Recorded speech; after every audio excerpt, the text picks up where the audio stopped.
राधे राधे। मैं हूं दिनेश कुमावत। आज हम पढ़ेंगे आवर्तबीज पादपों में जननांगों के बारे में, जिसमें हम जानेंगे मादा जननांग के बारे में। मादा जननांग क्या है और उसमें मेन जो संरचना होती है अंडाशय, वो क्या है, और अंडाशय के अंदर पाए जाने वाली जो बीजांड है, उस बीजांड की हम संरचना पढ़ेंगे। और इस बीजांड के नेक्स्ट अगले वीडियो में है कैसे एक अंड कोशिका बनती है, उसके बारे में हम अध्ययन करते हैं। चलो हम स्टार्ट करते हैं इस टॉपिक को, देखते हैं। तो हम पढ़ रहे हैं, सबसे पहले बात कर लेते हैं मादा जननांगों के बारे में। तो मादा जननांग क्या है, तो हम हेडिंग लिख देते हैं मादा जननांग। ठीक है, मादा जननांग, ये हम पादपों की बात कर रहे हैं यहाँ पर हम, तो इसको बोलते हैं फीमेल रिप्रोडक्टिव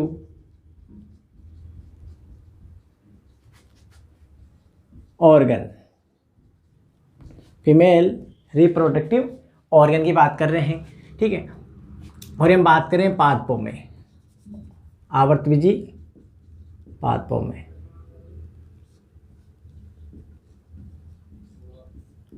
आवर्तबीजी पादपों में, आवर्तबीजी पादपों का मतलब होता है जिनके बीज के ऊपर आवरण पाए जाते हैं, सबसे विकसित पादप पाए जाते हैं, इनमें हम बात करेंगे। तो हम देखते हैं मादा जननांग की संरचना क्या है। तो मादा जननांग को हम एक नाम देते हैं, उसका नाम है जायांग। जैसे हम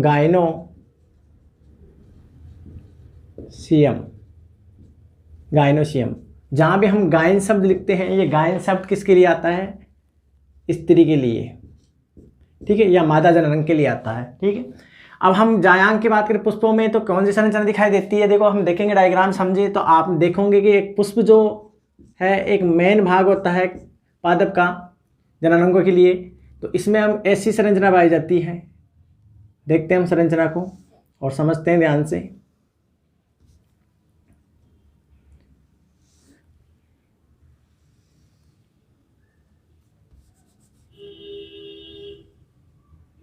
ठीक है, इन भागों की बात करें हम, तो ये पूरी जो संरचनाएं होती है, इसको बोलते हैं हम स्त्री केसर, यानी मादा जननांग की इकाई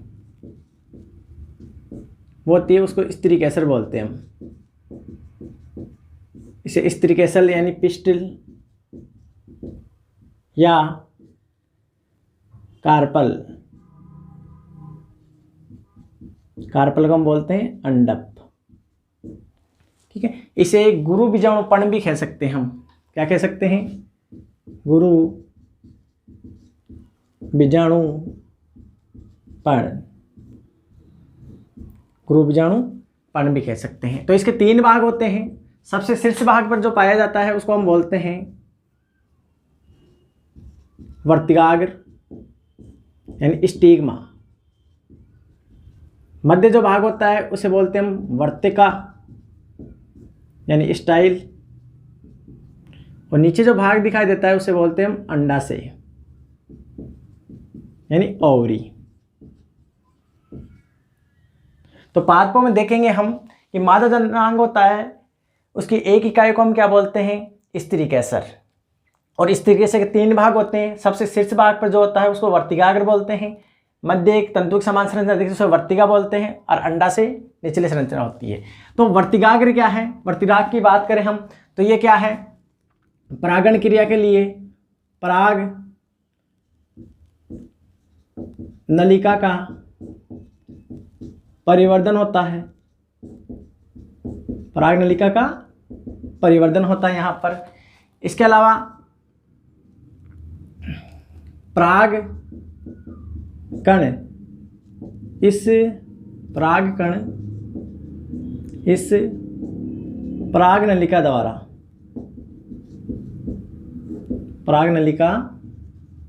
द्वारा अंडाशय तक पहुंचते हैं। यानी एक मंच की भांति क्या है, संरचना है, मंच के समान संरचना,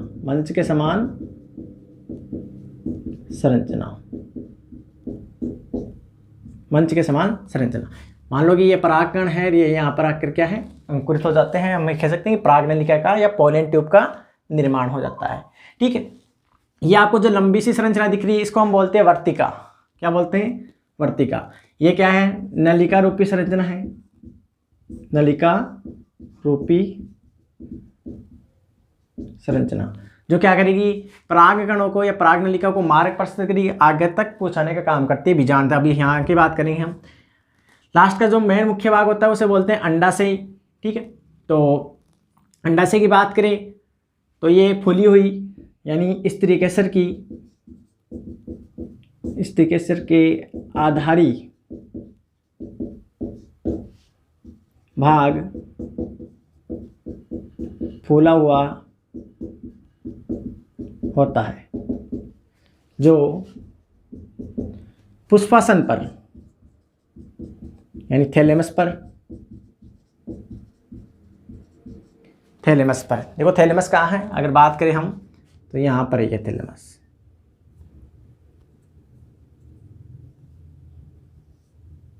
ठीक है, और यहाँ से क्या पुष्पवृंत आता है, पुष्पवृंत, जहाँ से टहनी से यानी ये टहनी से जुड़ा हुआ है, टहनी, यह है थैलेमस।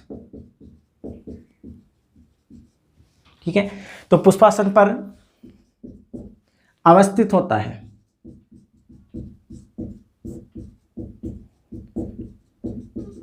ठीक है, और इस पुष्पासन के अंदर एक संरचना पाई जाती है जिसको हम बोलते हैं बीजांड आसन या प्लेसेंटा। ठीक है, प्लेसेंटा, और उसके अंदर जो संरचना पाई जाती है तो हम देखते हैं डायग्राम को।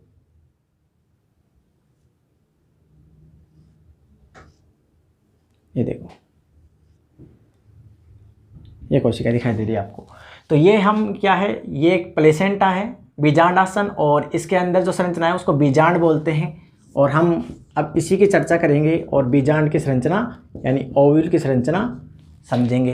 तो ये तो बेसिक हुआ कि एक जायांग क्या है, मादा जननांग है पुष्पों में, और इसकी एक इकाई को हम क्या कहते हैं, स्त्रीकेसर। और उसके 3 भाग होते हैं, वर्तिकाग्र, वर्तिका और अंडाशय, जिसका मुख्य भाग क्या होता है, अंडाशय। और अंडाशय के अंदर क्या होता है, प्लेसेंटा यानी बीजांड, और प्लेसेंटा यानी बीजांड आसन, और उसके अंदर होता है बीजांड, और इस बीजांड द्वारा क्या बनते हैं, भ्रूण कोश का निर्माण होता है, जो हम समझेंगे। आगे चलते हैं।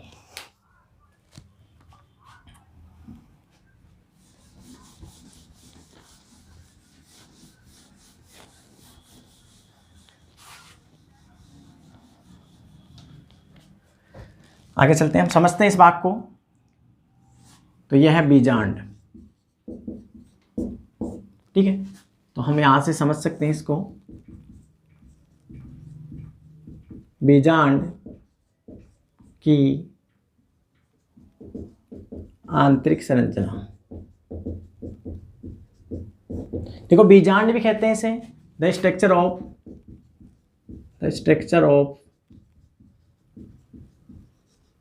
Of ovule. ठीक है, या इसे हम गुरु बीजाणु धानी, इसको इंग्लिश में क्या बोलते हैं, मेगा स्पोरेंजियम। देखो मेगा शब्द जहां भी आता है मतलब गुरु बीजाणु। ठीक है, मेगा का मतलब क्या हो गया, गुरु, स्पोर यानी बीजाणु। ठीक, तो ये क्या है, हम बीजांड को गुरु बीजाणुधानी भी कहते हैं, क्योंकि इसी के अंदर नरयुग्मकोद्भिद यानी मादा नरयुग्मकोद्भिद, जिसको हम क्या बोलते हैं, गुरु बीजाणु या भ्रूण कोश, वो इसके अंदर बनता है, गुरु बीजाणुधानी के अंदर। इसलिए इसे गुरु बीजाणुधानी भी कह सकते हैं हम, और बीजांड भी कह सकते हैं। अब इसे हम डायग्राम से समझते हैं कि कौन कौन से भाग होते हैं, उनका क्या क्या कार्य होता है, और फिर इसके बाद नेक्स्ट वीडियो हम देखेंगे कैसे बनता है। चलो आगे चलते हैं, हम इसकी संरचना समझते हैं हम कि क्या है इसकी संरचना।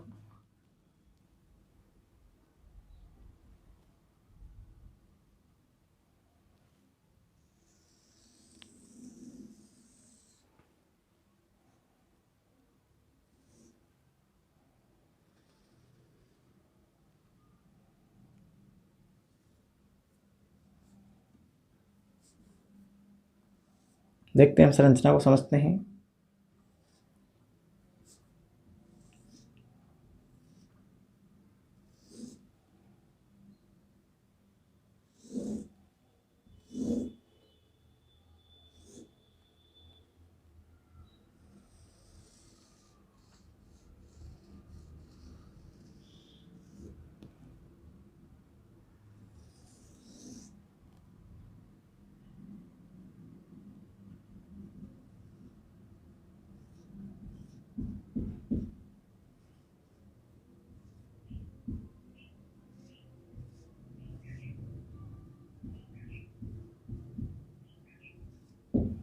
ठीक है, देखो ये है एक बीजांड और बीजांड। अब हम जो बीजांड की बात करेंगे ये एक प्रकार से क्या है, देखते हैं हम इसको।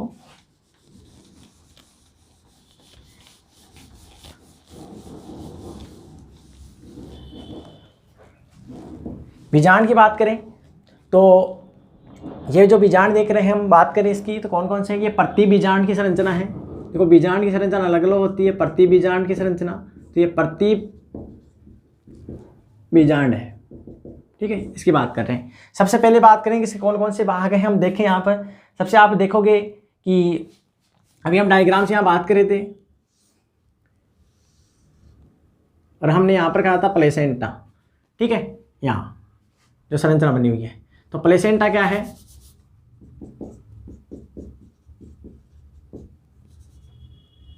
प्लेसेंटा जिसे हम बीजांड आसन या अपरा भी कह सकते हैं।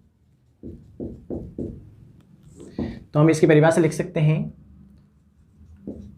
अंडाशय में एक उभरी हुई अतिवर्दी होती है। किसकी, अंडाशय की, अंडाशय के अंदर है ना। तो अंडाशय में एक उभरी हुई अतिवर्दी होती है जिसे प्लेसेंटा कहते हैं। और इस प्लेसेंटा से जो जुड़ी हुई संरचना है उसे बीजांड कहते हैं हम। तो बीजांड क्या है, प्लेसेंटा से जुड़ी हुई संरचना क्या कहलाती है, बीजांड कहलाती है। चलो हम देखते हैं कौन कौन से भाग हैं। सबसे पहले बात करते हैं, देखो आपको नीचे के तंतु के समान संरचना दिखाई दे रही है, इसका नाम है बीजांड वृंत। बीजांड नाम ही क्या है, बीजांड वृंत, ठीक है। बीजांड वृंत मतलब बीजांड जिस संरचना द्वारा अंडाशय से जुड़ा हुआ है, या हम कह सकते हैं कि बीजांड आसन से जुड़ा हुआ है, उस संरचना को हम क्या कहेंगे, बीजांड वृंत। तो ये क्या है, तो बीजांड एक तंतु के समान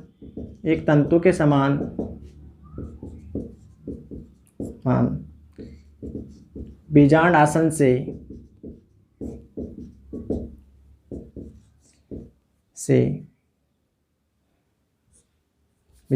से जुड़ा हुआ होता है। हम कह सकते हैं कि बीजांड वृंत का बीजांड वृंत यानी बीजांड एक तंतु के समान बीजांड आसन से जुड़ा हुआ है या अंडाशय से जुड़ा हुआ है, इसे हम क्या कहेंगे, बीजांड वृंत कहेंगे। तो इसे रोके रखने का, स्थिर करने रखने का इसका काम होता है, ठीक है। आगे देखें हम, तो आगे देखो तो बीजांड वृंत है, तो इसमें जो बीजांड वृंत होता है ये ऊपर तक क्या है, एक तंतु के समान संरचना बना रखा है, और इसी को हम बोलते हैं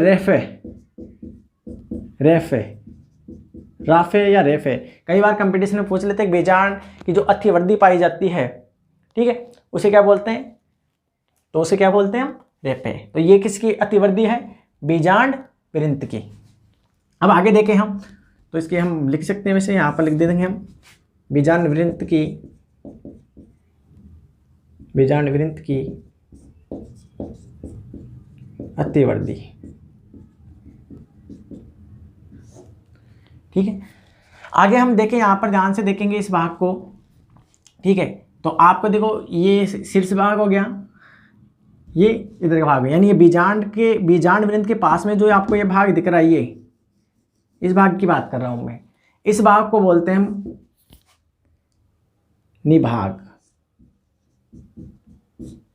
निभाग या हाइलम।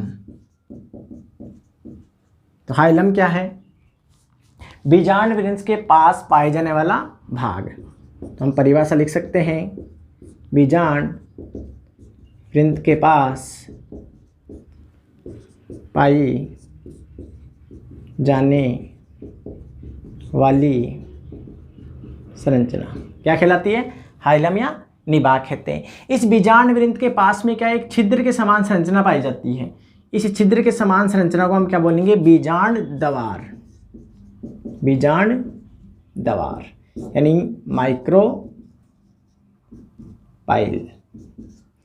माइक्रोपाइल बीजांड द्वार। यहाँ से क्या होगा, हम कह रहे हैं कि जो पराग नलिका आएगी जो किससे बनी है, पराग कण से बनी है, वो पराग नलिका इससे प्रवेश करती है। ठीक है, प्रवेश करने के 3 तरीके हैं, या बीजांड द्वार से भी कर सकते हैं, अद्यावरण से भी कर सकती है, और ऊपरी सिरे से चलेजा भाग से भी कर सकती है, जिसे केलेजा भी बोलते हैं हम। पर अधिकतर क्या होता है कि ये छिद्र के समान संरचना है, तो लगभग 25% पादपों में इसी भाग द्वारा प्रवेश करती है, तो इसको बोलते हैं बीजांड द्वार। तो बीजांड द्वार क्या है,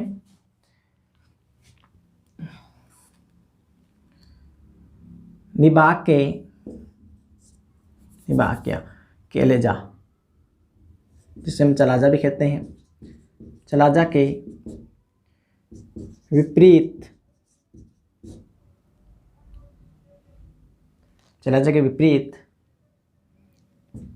छिद्र समान संरचना, जहाँ से क्या करती है, बीजांड द्वार कहते हैं, और पराग नलिका यहाँ से प्रवेश करती है, नर कुमकोद्भिद प्रवेश करते हैं। ठीक है, ये आपको जो भाग बताएंगे ये, तो ये बीजांड द्वार है, तो इसको विपरीत भाग क्या है, ये इसको हम बोलते हैं हम चेलेजा बोल सकते हैं हम। ठीक है, ये विपरीत भाग होता है इसका, वैसे ये आधारी भाग है इसका। और यहाँ पर हो गया, अगर बात करें हम यहाँ पर, तो आपको खूब सारी क्या है, मृदु उत्तक कोशिकाएं पाई जाती हैं यहाँ पर। कौन सी कोशिकाएं, मृदु उत्तक कोशिकाएं। ठीक है, ये मृदु उत्तक कोशिकाएं पाई जाती हैं यहाँ पर, और इस भाग को बोलते हैं हम बीजांड काय या न्यूसिलस। इसे न्यूसिलस या बीजांड काय कहते हैं। और आपसे बता दूं कि बीजांड का मुख्य जो भाग होता है यही होता है, यानी आपको जो ये संरचना आगे दिख रही है अंदर की ओर मध्य भाग में, भ्रूणकोश बोलते हैं इसको, ये जो बनी है इसी भाग से बनी है, बीजांड काय से। तो ये क्या है, मृदु उत्तक कोशिकाएं हैं, मृदु उत्तक कोशिकाएं।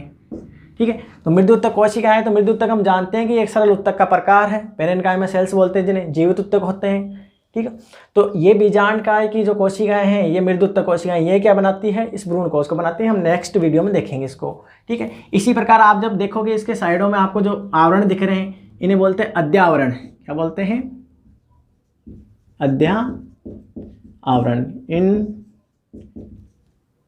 इंटेग्यूमेंट। तो एक अंदर की ओर है, एक बाहर की ओर है, तो ये तो है अंदर की ओर, इसलिए आंतरिक अद्यावरण,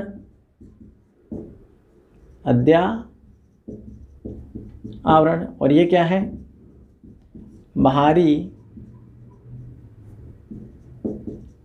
अद्यावरण। ठीक है, अब बीजांड काय की कोशिका क्या है, इस भाग को बनाती, तो ये आपको जो संरचना दिख रही है इसको हम बोलते हैं भ्रूणकोश या एम्ब्रियो